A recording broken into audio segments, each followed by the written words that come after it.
السلام علیکم۔ S M news کے ساتھ میں ہوں سید مقدر رضا۔ ایس ایم نیوز اسٹوڈیو میں خوش آمدید۔ خبروں کے سلسلے کو مزید آگے بڑھاتے ہوئے خبر شامل کرتے ہیں گوجرانوالہ سے۔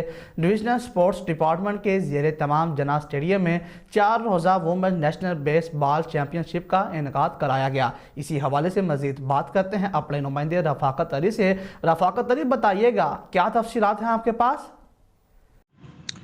ڈویژنل سپورٹس ڈپارٹمنٹ کے زیر اہتمام جناح اسٹیڈیم میں 4 روزہ women national baseball championship کا انعقاد کرایا، جس کے مہمان خصوصی additional deputy commissioner revenue Hussain Raza, صدر chamber of commerce Shoaib Ahmed Butt, صدر foundation baseball Saeed Fakhar Ahmed شاہ و دیگر تھے۔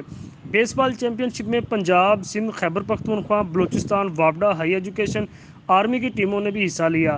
بیس بال چیمپئن شپ کا افتتاح مہمان خصوصی additional deputy commissioner revenue Hussain Raza, صدر chamber of commerce Shoaib but, صدر foundation baseball Saeed Fakhar Ahmad, divisional sports officer شاہ منظر حسین نے کیا۔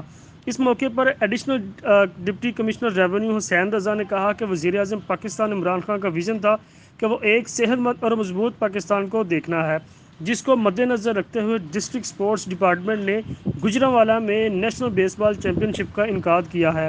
یہ چیمپئن شپ وزیر اعلیٰ پنجاب عثمان گزار کی ہدایت پر کروائی گئی۔ ڈپارٹمنٹ میں ایسے میچ ہونے چاہیے جس سے ہیلتھ ملتی ہے، ہسپتال ویران اور گراؤنڈ آباد رہیں گے۔ چیمپئن شپ میں کرونا وائرس کی مکمل SOPs کو مد نظر رکھا گیا ہے۔ District sports officer Rana Sajjad Ahmed, TSO Azam Pal, TSO city Rana Farman و دیگر کھلاڑیوں اور بچوں نے شرکت کی۔ جی بہت شکریہ رفاقت علی تفصیلات سے آگاہ کرنے کے لیے۔ اب تک کے لیے اتنا ہی۔ مزید خبروں کے لیے دیکھتے رہیے ایس ایم نیوز۔